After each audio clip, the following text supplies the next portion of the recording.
Bismillah. Assalamualaikum warahmatullahi wabarakatuh. Innal hamdalillah nahmaduhu wa nasta'inuhu wa nastaghfiruh wa na'udzu billahi min shururi anfusina wa sayyiati a'malina. Man yahdihillahu fala mudilla lahu wa man yudlilhu fala hadiya lahu. Asyhadu an la ilaha illallah wahdahu la syarika lah wa asyhadu anna Muhammadan abdullahi wa rasulullah. Allahumma salli ala Muhammadin wa ala alihi wa ashabihi wa man tabi'ahum bi ihsan ila yaumiddin. Amma ba'du. Ikhwati rahimani wa rahimakumullah. Pasal berikutnya yang kita akan bahas adalah sarana utama untuk mendapatkan kebahagiaan bagi suami istri. Wala syakka anna sa'adah fi usratil islamiyah, sesungguhnya tidak ragu lagi bahwa kebahagiaan dalam sebuah rumah tangga yang dibangun di atas nilai-nilai Islam tentu merupakan dambaan setiap orang. Dan ini tujuan dari firman Allah, tujuan dari sebuah pernikahan yang dikatakan oleh Allah dalam Al-Quran, wa min ayatihi an khalaqalakum min anfusikum azwajan litaskunu ilaiha wa ja'ala bainakum mawaddah wa rahmah. Di antara tanda kekuasaan Allah, Allah ciptakan dari diri kalian sendiri pasangan hidup kalian agar kalian merasa tenang terhadapnya.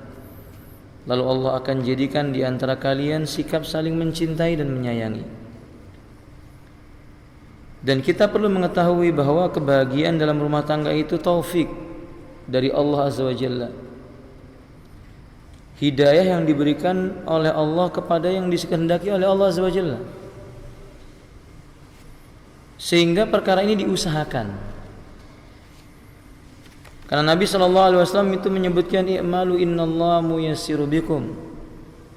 Beramal, berbuat, usahakan apa yang kalian inginkan, nanti Allah yang akan memudahkan urusan kalian. Karena kebahagiaan rumah tangga itu perlu diusahakan. Di antara hal-hal yang bisa mendatangkan kebahagiaan dalam rumah tangga, al-awwalu, pertama adalah al-imanu wal amalus saleh. Pelaku rumah tangga mesti memiliki iman.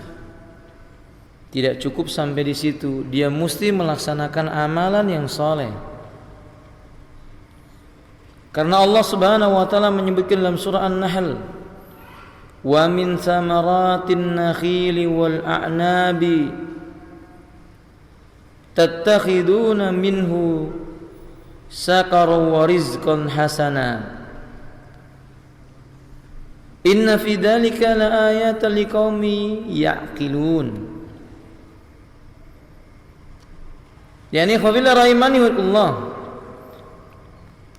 Allah Subhanahu wa taala menyebutkan barang siapa yang mengerjakan amal soleh, baik laki-laki maupun perempuan, dalam keadaan beriman, maka sesungguhnya kami akan berikan kepadanya kehidupan yang baik. Ini di sini salah terjemah ini, atau ayatnya salah dibaca, ditulis oleh penulis. Walhasil dalam surah An-Nahl ini ayat yang ke-97 yang benar, bukan ayat yang ke-67. Allah menjanjikan bagi lelaki yang beriman dan beramal soleh, Allah Subhanahu wa taala akan membangunkan bagi mereka kehidupan yang baik. Dan iman ini mendatangkan keamanan dan ketenangan. An-Hasan Al-Basri rahimahullah ta'ala menyebutkan, idza qawiyatul imani fi qalbi rajulin wa asaruhu bi amalin salihin sayajidu hayatahu tayyibatan fid dunya wa wasi'atan fima fi sadrih. Barang siapa yang dia memiliki iman yang kokoh, dibuktikan dengan buah amal yang soleh, kelak ia akan mendapati kehidupan yang menenangkan hati, membahagiakan dirinya, dan Allah akan memberikan kepadanya dada yang lapang. Kalau pada hari ini sebagian kaum muslimin mungkin bertanya, apa sebab-sebab kebaikan dalam sebuah rumah tangga? La syakka, tidak ragu lagi adalah iman. Tidak ragu lagi adalah amal soleh. Di antara amal soleh itu seperti Nabi SAW menyebutkan, rahimallahu rajulan istayqadha minal laili summa shalla wa ayqadha imra'atahu fa idza abad yanbahu ala wajhiha ma. Semoga Allah merahmati seorang lelaki yang bangun di tengah malam lalu ia salat, dan ia bangunkan istrinya agar istrinya itu salat. Bila istrinya itu enggan, ia percikkan kepada wajahnya itu air. Kalimat Nabi mengatakan Allah merahmati lelaki yang bangun di tengah malam kemudian salat. Ini menunjukkan amal soleh. Dan amal soleh itu mengajak kepada orang lain untuk berbuat amal soleh juga.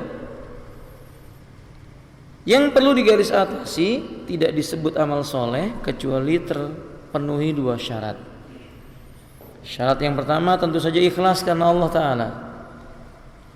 Syarat yang kedua yakni mengikuti contoh yang datang dari Nabi SAW. Ana Umar bin Khattab radhiyallahu ta'ala sa'alan Nabi sallallahu alaihi wasallam. Umar pernah bertanya kepada Nabi sallallahu alaihi wasallam, ya Rasulullah, ayyu syai'in yusaidu rajulan fi hayatid dunya.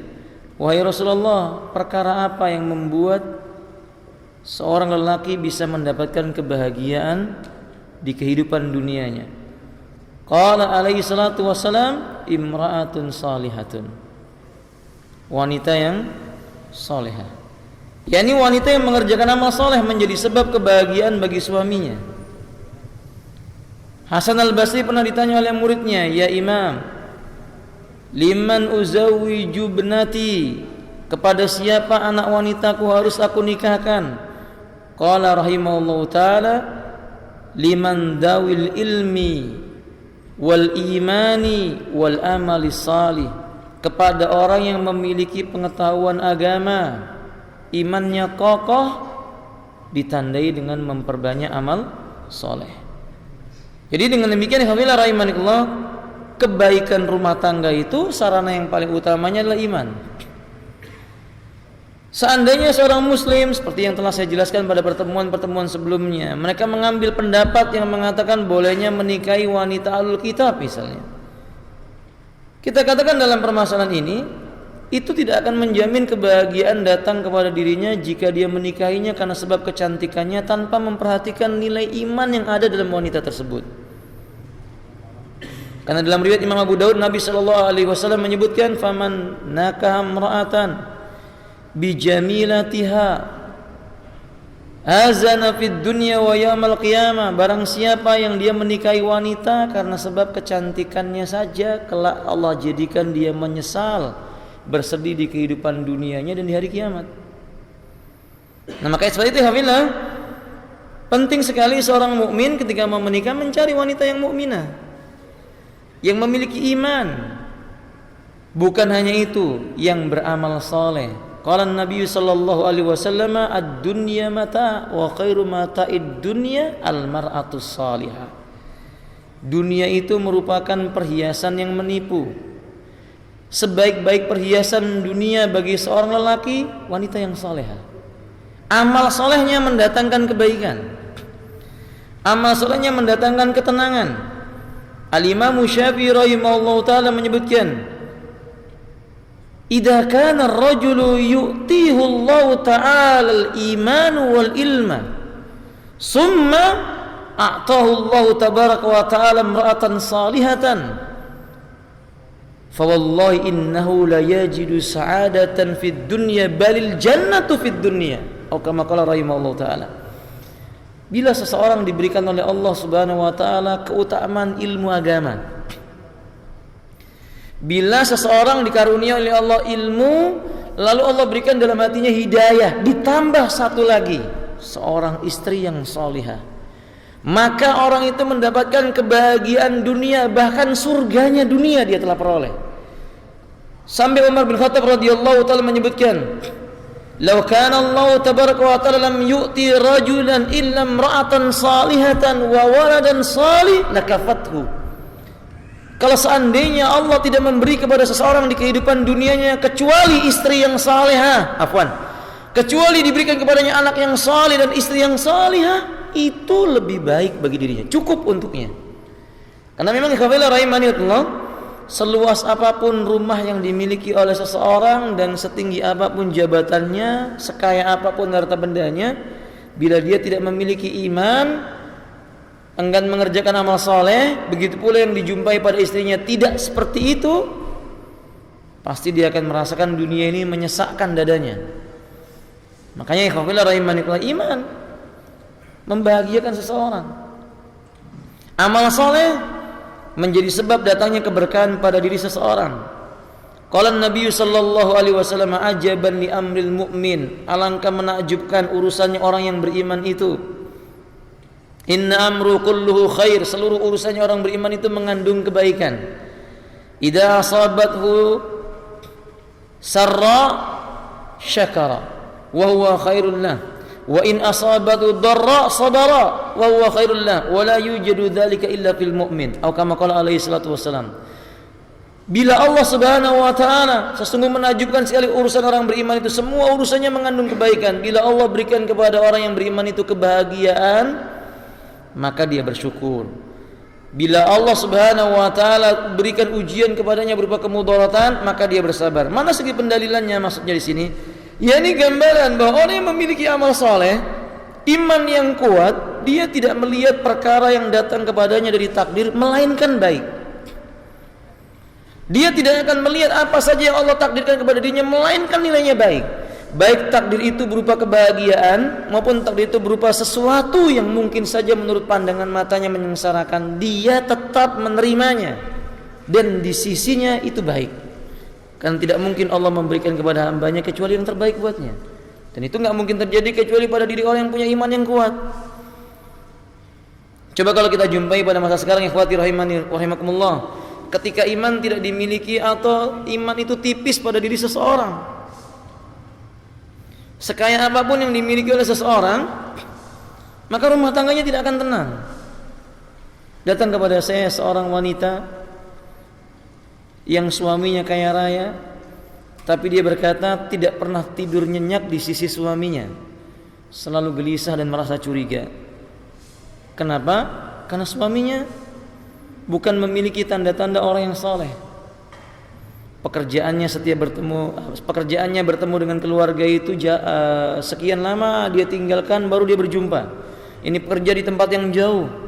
Belum lagi ternyata ketika dia datang itu kepada saya menunjukkan ada sebuah surat, ada sebuah pesan singkat yang isinya tidak senonoh, yang jelas itu datang dari seorang wanita, sehingga tidak tenang.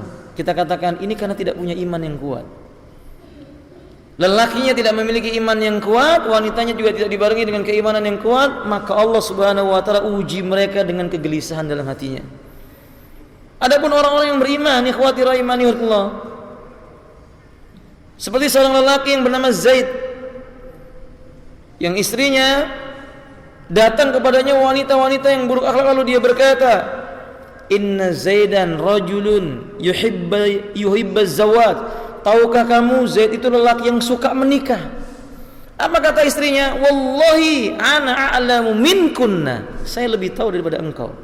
"Innahu rajulun salih wa la ya'malu illa bima radiyallahu." Saya tahu Zaid orang soleh, kata beliau, dan saya yakin tidak dilakukan oleh suamiku yang bernama Zaid kecuali yang diridhai oleh Allah Ta'ala. Tenang hatinya. Pembicaraan orang dia tidak akan dengarkan, desas-desus dia tidak akan ikuti, karena dia tahu lelakinya orang yang soleh, sebagaimana dia merasakan bahwa dirinya ini mendapatkan kesolehan karena sebab suaminya dengan izin Allah Ta'ala. Berarti saudaraku kaum muslimin rahimanillah, iman dan amal soleh itu menjadi sebab kebahagiaan. Di dalam riwayat Al-Imam Ahmad,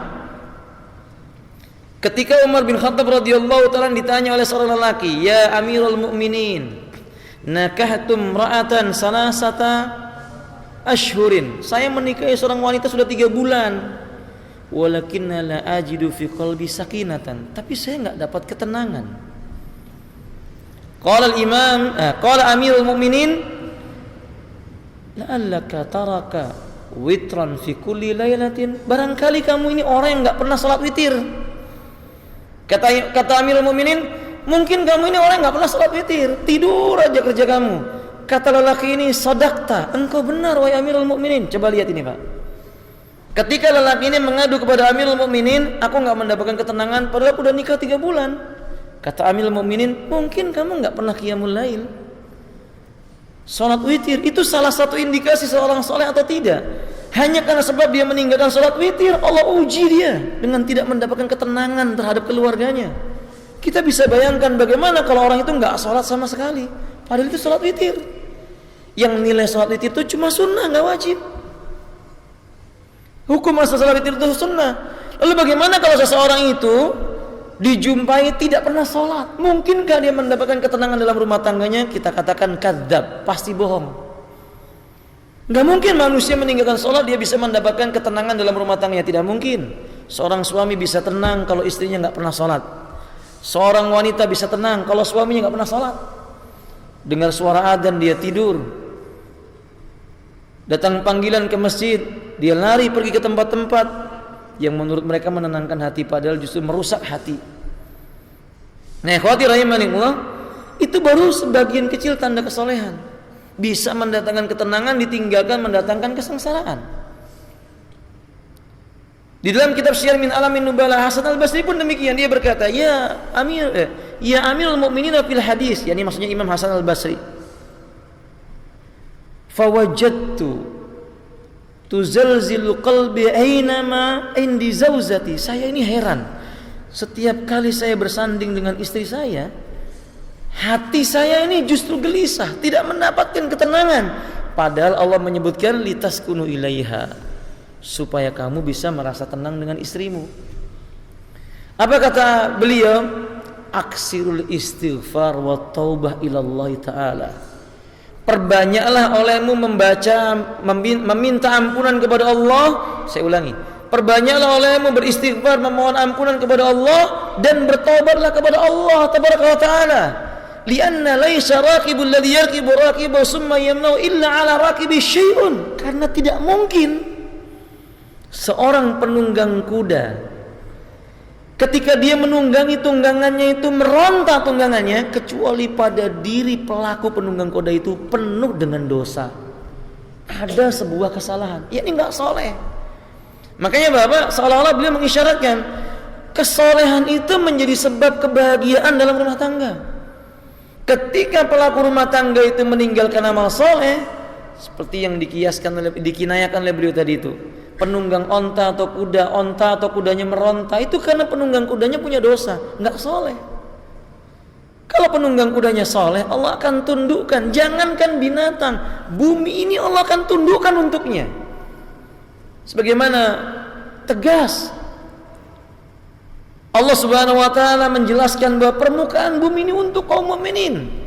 Wa ja'alna lakumul arda jami'a. Saat kami jadikan untuk kalian semua muka bumi untuk kalian. Yani limanittaqa, lima yu'minu billah, yang beriman kepada Allah, yang bertakwa, yang beramal soleh.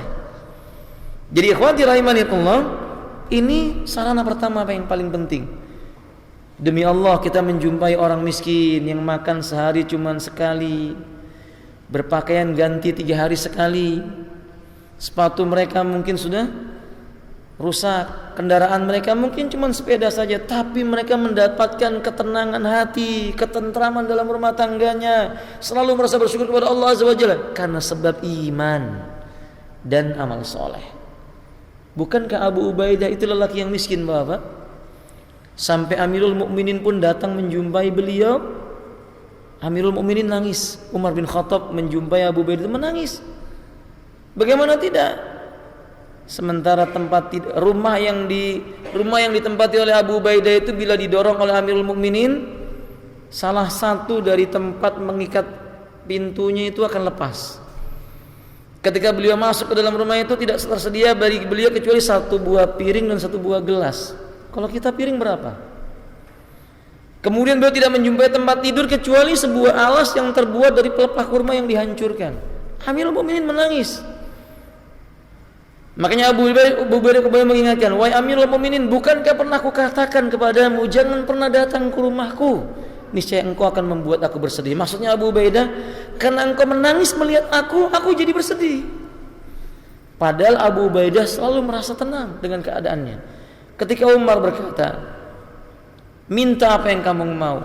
Apa kata Abu Ubaidah? Bisakah engkau memberiku surga? Semakin menangis Amirul Mukminin, karena surga itu hanya yang bisa memberikan siapa? Allah Tabaraka wa Ta'ala. Istrinya berkata kepada Amirul Mukminin, ketika Abu Ubaidah setiap bulan dikirimi gaji 4.000 dinar, nggak tanggung-tanggung Mbak, 4.000 dinar kalikan 2 juta itu. Kalau misalnya 1 dinarnya itu 2 juta, berapa miliar itu? Tapi apa kata istrinya?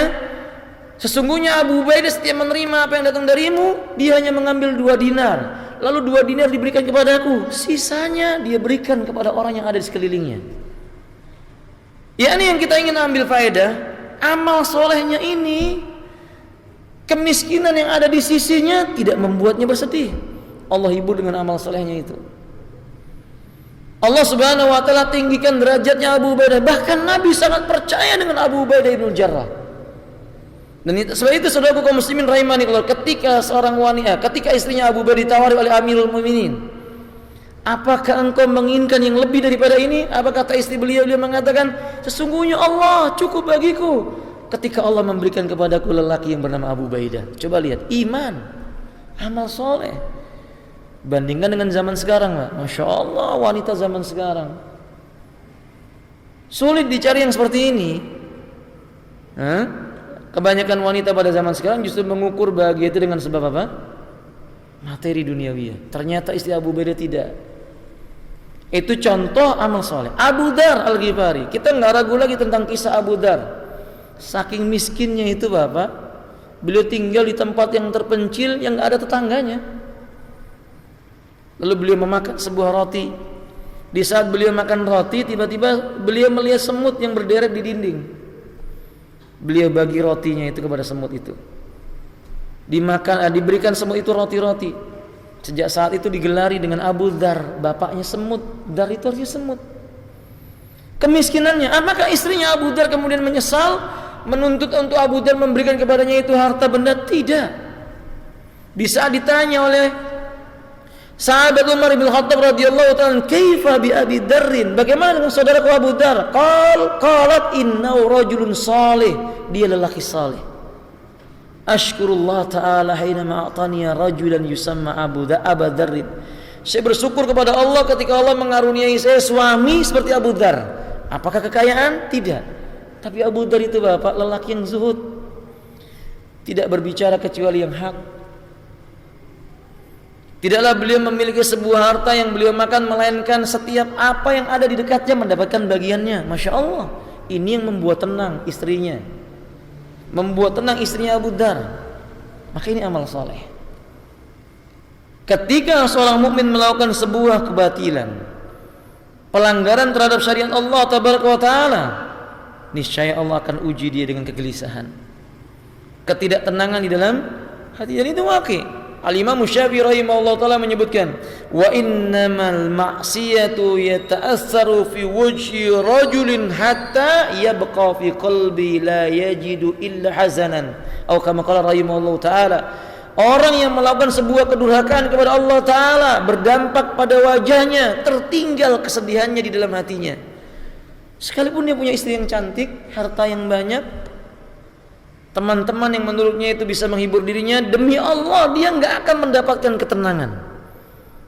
Karena orang yang berbuat kemaksiatan itu hatinya nggak pernah tenang, nggak akan pernah tenang. Wallahu ta'ala a'lam bishawab. Sekarang yang kedua, sarana yang kedua untuk mendapatkan kebahagiaan dalam rumah tangga itulah al-ihsan ila khalqillahi ta'ala, berbuat baik kepada sesama makhluk, bukan hanya manusia, bahkan kepada jin dan binatang-binatang. Contoh berbuat baik kepada bangsa jin itu apa? Nabi SAW itu mengingatkan kepada kaum muslimin, faman istajmara falyutir. Wa fi riwayat bisalasati ahjar laisa idhamun wala raus. Beliau mengatakan, barang siapa ingin buang hajat lalu dia ingin bersuci, gunakanlah 3 butir batu. Tidak boleh batu yang berasal dari tulang yang mengeras atau yang berasal dari kotoran binatang yang sudah mengeras. Kata Nabi dalam riwayat yang lainnya, fa innahu zadun li ikhwanikum minal jan. Sesungguhnya tulang-tulang itu perbekalan makanan dari saudara-saudaramu bangsa jin. Berarti di antara cara kita berbuat baik kepada jin, jangan menggunakan tulang untuk cebok. Enggak boleh. Itu contoh. Contoh kita berbuat baik kepada jin itu bagaimana Nabi SAW menyebutkan al-basmalatu satrun baina aurat ibni Adam wa ru'yatil jan. Sesungguhnya bacaan bismillah itu membaca bismillah ketika melepas pakaian itu menjadi penutup antara auratnya anak Adam dan pandangannya jin kepada auratnya anak Adam. Ini cara kita berbuat baik kepada mereka. Ya, kalau mau lepas pakaian baca bismillah. Bukan kebalik, kaum muslimin kalau mau pakai baju malah pakai apa? Pakai baju malah bismillah. Salah. Pakai baju itu apa? Membaca hamdalah kan gitu. Di antaranya zikir yang diajarkan oleh Nabi, alhamdulillahilladzi kasani hadza wa razaqani min ghairi haulin minni wala quwwah. Ini contoh. Kemudian berbuat baik kepada makhluk. Berbuat baik kepada makhluk. Apa contoh berbuat baik kepada makhluk? Ta'allamul ilmad din, mempelajari ilmu agama itu mendatangkan kebaikan bagi makhluk.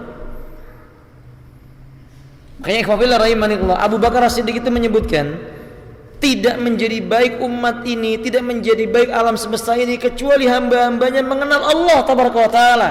Dengan mengenal Allah tabaraka wa taala, makhluk selain dari orang yang mengenal Allah ini pun mendapatkan kebaikannya. Jadi Bapak, coba kalau kita belajar ilmu, kita tahu kita tidak akan merusak alam semesta.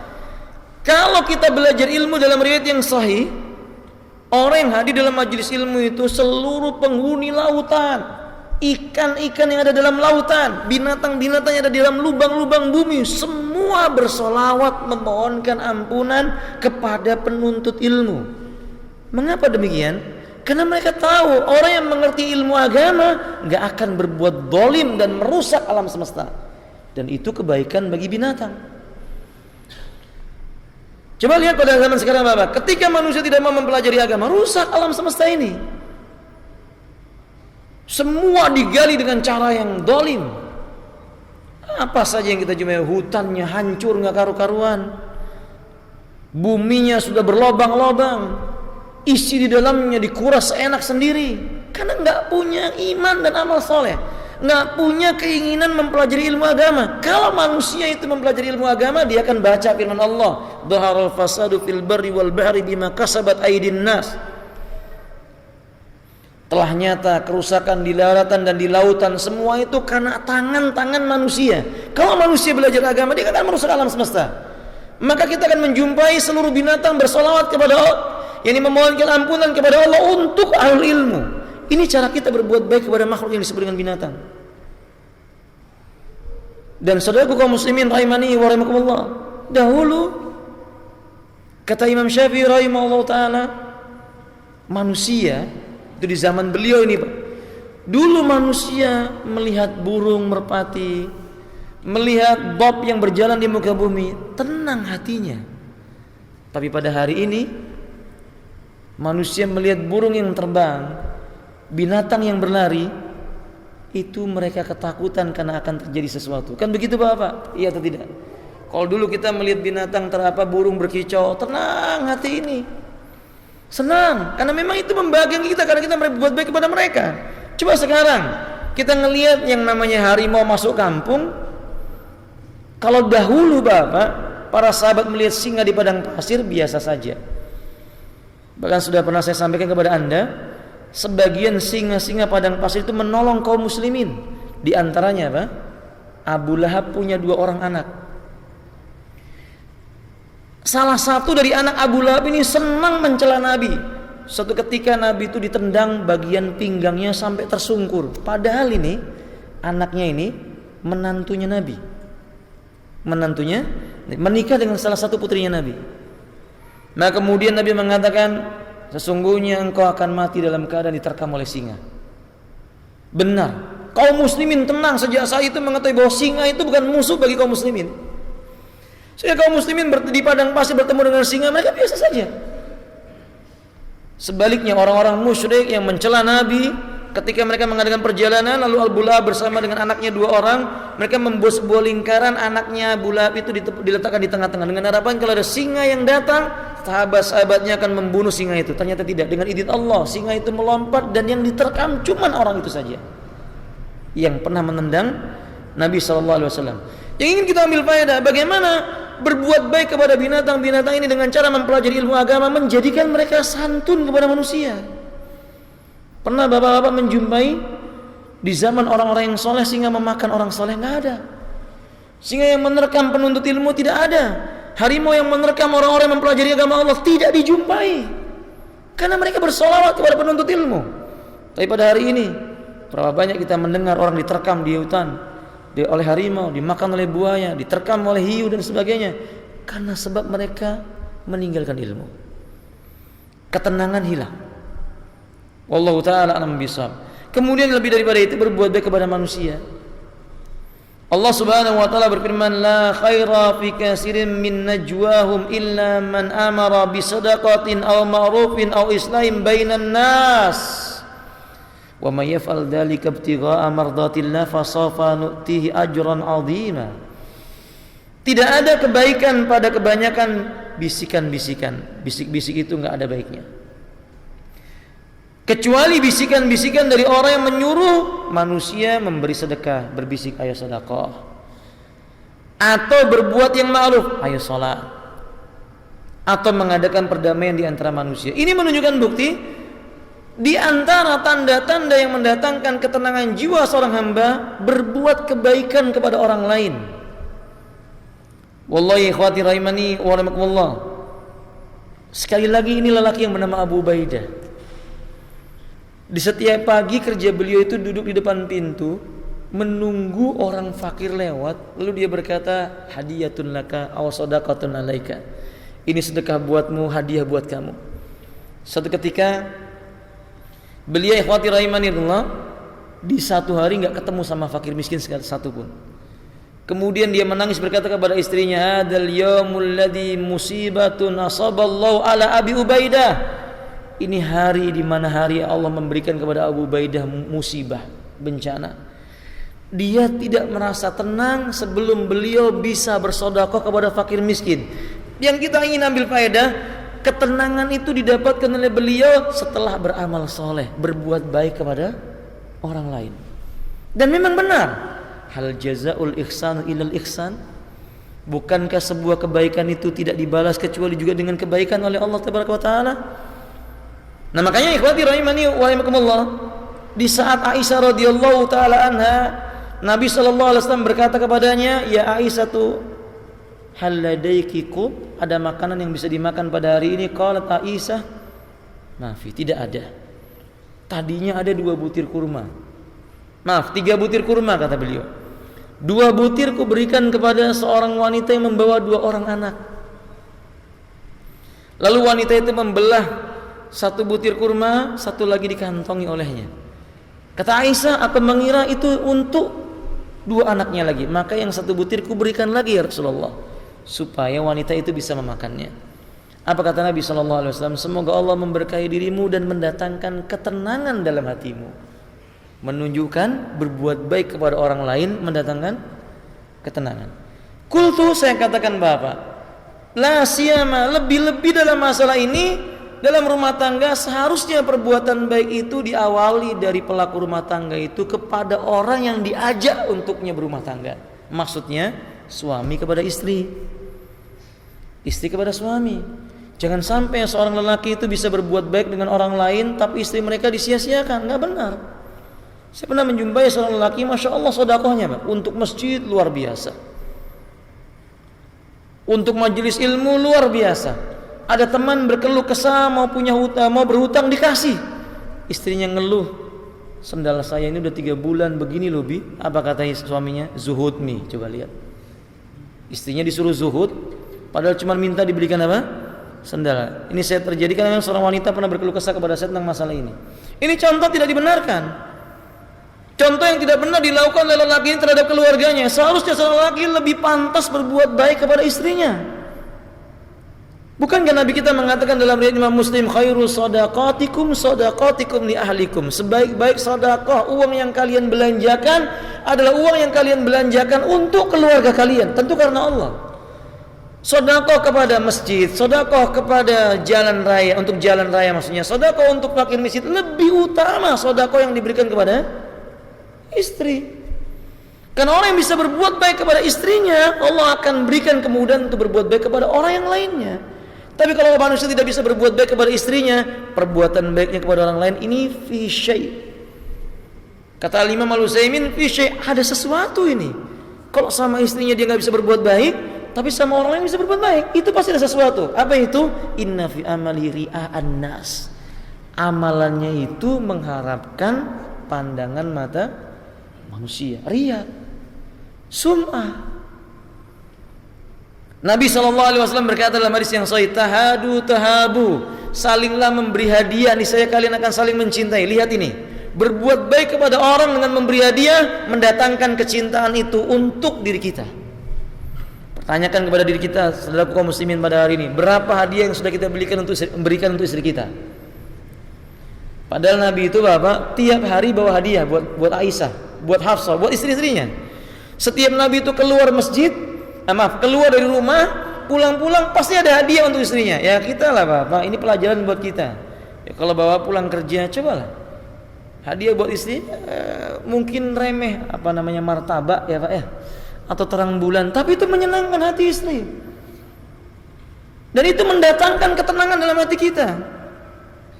Dan ikhwati rahimani wa rahimakumullah, sampai seorang yang bernama Ibrahim An-Nakhai menyebutkan, lau tu'ti imra'ataka hadiyatan wa in kana saghiratan baina 'ainaika fa indaha 'azimatan tu'tika syai'an a'dham minka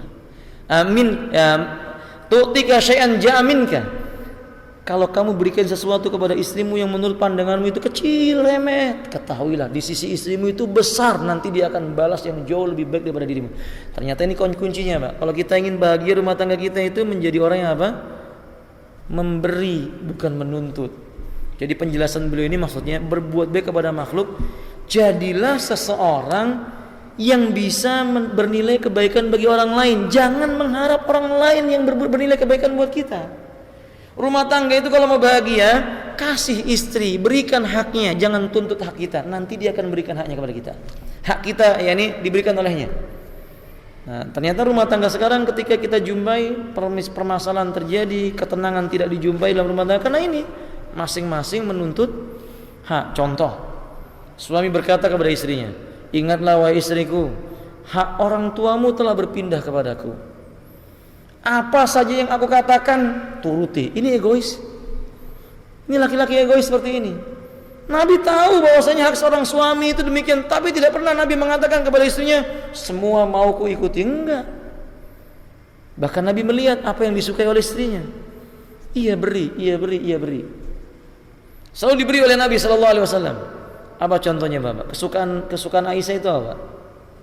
Aisyah itu sukanya khubz, roti yang diberi apa? Kalau kita itu zaman sekarang pakai yogurt. Kalau dulu keju yang dicampur dengan daging. Sementara Rasulullah SAW sukanya sup bagian pundak depan kambing. Aisyah suka yang itu. Tapi setiap kali bersama dengan Aisyah, Nabi selalu mendahulukan Aisyah makan makanan yang disukai oleh Aisyah. Ini contoh. Kalau kita kan kadang nggak begitu. Kadang kita mungkin menuntut kepada istri dan semisal daripada itu. Istri dituntut harus taat sama suami, semua omongannya diikuti.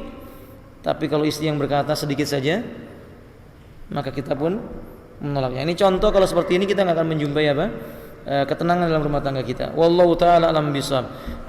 Saya tutup penjelasan yang kedua ini. Berbuat baik kepada manusia ini diterangkan oleh Nabi sallallahu alaihi wasallam, akmalul mu'minina imanan ahsanuhum khuluqan. Sesempurna-sempurna iman, seorang mukmin yang paling baik akhlaknya. Dan Nabi berkata, khairukum khairukum li ahlikum.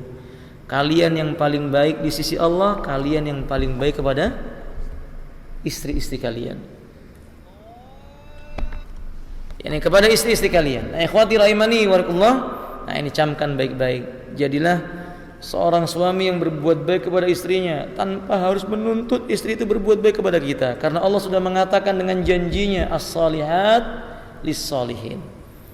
Wanita yang soleha itu akan dipasangkan dengan lelaki yang soleh. Bila kita ingin istri kita soleh dan baik, kita solehkan dan baikkan diri kita dulu. Niscaya ketenangan itu Allah akan turunkan untuk diri kita. Wallahu ta'ala a'lam bishawab. Sampai di sini Bapak, masih ada waktu sedikit untuk tanya jawab, sekitar 2 atau 3 menit. Kalau ada pertanyaan silahkan. Kalau tidak ada, kita cukupkan sampai di sini. Barakallahu fikum. Nah. Ya, silahkan Pak. Assalamualaikum warahmatullahi wabarakatuh. Bagaimana cara menghindari riya? Yang pertama, ta'allum ilmu syar'i. Untuk bisa menghindari riya ini, banyak belajar ilmu syar'i. Sebab ketika manusia semakin mengenal agama Allah, dia semakin tahu riya tidak pantas disandang bagi dirinya. Yang kedua, minta pertolongan kepada Allah. Karena yang memiliki hati itu Allah Ta'ala. Hati manusia itu berada di 2 jari jemari Allah. Allah bolak-balikkan sekehendaknya. Maka berkata kepada Allah, ya muqallibal qulub tsabbit qalbi ala dinik. Yang ketiga, memperbanyak doa yang diajarkan oleh Nabi. Nabi mengajarkan doa, Allahumma inni a'udzubika an usyrika bika wa ana a'lam wa astaghfiruka lima la a'lam. Doa ini doa untuk memohon ampunan dari dosa-dosa syirik atau riya yang dia lakukan sengaja maupun tanpa sengaja. Jadi perbanyak doa ini Pak. Ya, ini diantaranya demikian. Yang terakhir, berteman dengan orang yang baik. Karena berteman dengan orang yang baik akan mengingatkan bahwa ini perbuatan yang mengarah kepada riya maupun tidak. Wallahu ta'ala alam bisawab. Saya tambahkan sedikit, riya itu bisa dihindari dengan cara memperbanyak khalwat kepada Allah. Coba bapak-bapak dibiasakan bangun di tengah malam, bukan hanya sekedar salat tapi meresapi, merenungi apa sebenarnya tujuan hidup. Berkhalwat kepada Allah, datang ke kuburan untuk mengingat mati. Si fulan mati, itu bisa menghilangkan penyakit riya insyaallah. Mudah-mudahan bermanfaat. Wallahu a'lam bishawab. Ada yang lainnya? Silakan.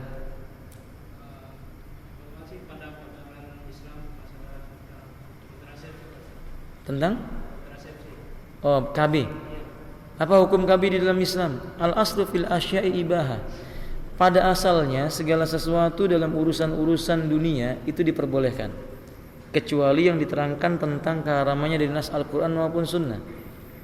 KB hukumnya fil akhwal, sesuai dengan kondisinya Pak. Pertama, KB bisa menjadi haram.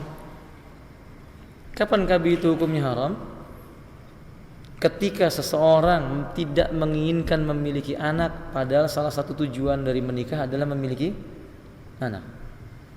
Jadi ketika dia takut punya anak, kalau dia punya anak nanti katanya dia jadi miskin. Kan zaman sekarang kan begitu.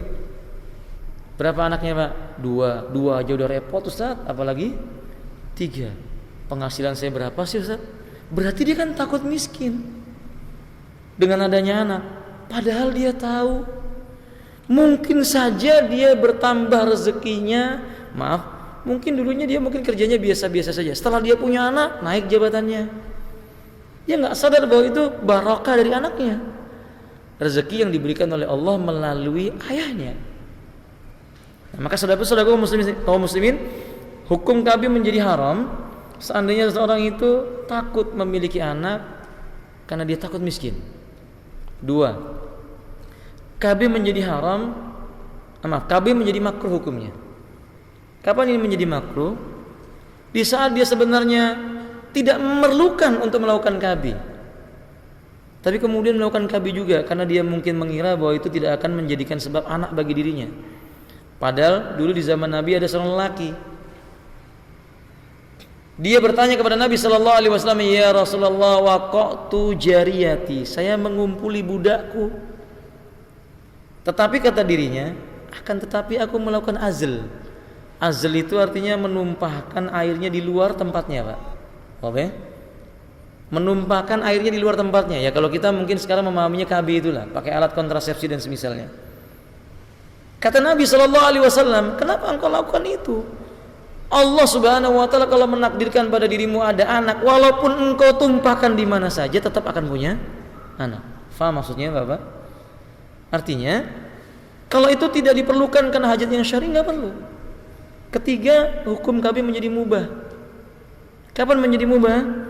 Di saat dalam tujuan mengatur kelahiran supaya anaknya dapat sapihan yang sempurna. Kan zaman sekarang Masya Allah Pak, saya punya teman itu ngebut sekali, baru lahir, anaknya baru usia 6 bulan, istrinya sudah apa? Hamil lagi. Akhirnya kan anak pertamanya kurang sempurna susuannya. Sementara dalam Islam dianjurkan susuan itu selama berapa tahun Pak? 2 tahun sempurna. Nah, jadi kalau seandainya setelah itu KB-nya tujuannya supaya bisa menjarangkan kehamilan, artinya setelah 2 tahun baru nanti punya program anak lagi supaya anak dapat susuan dengan sempurna. Ini hukumnya mubah, boleh, nggak dilarang. Terakhir, KB justru hukumnya menjadi sunnah atau wajib. KB hukumnya bisa menjadi sunnah, bahkan bisa menjadi wajib, mustahab maksud saya, bahkan menjadi wajib. Bagi siapa? Bagi sebagian orang yang memang dari segi medis dia belum boleh hamil karena ada penyakit tertentu. Kalau dia hamil memudaratkan jasadnya. Dalam keadaan seperti ini maka Islam menganggap kalau dia menghindari kerusakan itu jauh lebih disukai. Maka dia harus KB. Kalau orang menikah kan nggak mungkin tidak berkumpul. Tapi kalau dikhawatirkan terjadi anak maka dia boleh KB karena sebab kesehatan. Faham Bapak? Jadi nggak semua KB hukumnya apa? Haram. Yang terlarang adalah KB dalam rangka takut miskin. Nah, ini yang nggak boleh. Percayalah saudara kaum muslimin, banyak anak itu nggak akan apa? Nggak akan miskin. Nggak akan miskin. Yang nggak punya anak aja banyak yang miskin kok. Jadi kalau ada orang berkata banyak anak itu membuat miskin, ya buktinya orang nggak punya anak juga banyak yang miskin. Jadi saya sarankan kepada bapak, banyak-banyakkan anak. Ya, Nabi bangga dengan orang yang punya banyak anak. Sebagai penutup, coba pikirkan Bapak, bekal yang paling baik bagi orang yang nanti meninggal dunia itu apa Pak? Anak yang soleh. Tentu gak cukup satu. Mughirah bin Syu'bah saja anak keturunannya 3.000 Pak. Anak keturunannya Mughirah bin Syu'bah itu, anaknya, cucunya kalau dikumpulkan ketika Mughirah masih hidup 3.000. Anas bin Malik 300. Anas bin Malik itu anak keturunannya 300. Insya Allah. Kalau semua berdoa, ya Allah ampuni diriku dan kedua orang tuaku. Kalau orang punya anak satu, takdir Allah meninggal dunia, siapa yang mau mendoakannya? Tapi kalau bapak-bapak punya 10 anak, meninggal satu masih ada 9. Insya Allah. Meninggal 9 pun masih ada satu, bapak bisa tambah lagi yang lainnya, insya Allah, kan begitu. Maka saya katakan dalam masalah ini banyak-banyakkan anak. Insya Allah nggak akan dirugikan oleh Allah Tabaraka wa Ta'ala. Semoga bermanfaat. Subhanakallahumma bihamdik, asyhadu an la ilaha illa anta, astaghfiruka wa atubu ilaik. Assalamualaikum warahmatullahi wabarakatuh.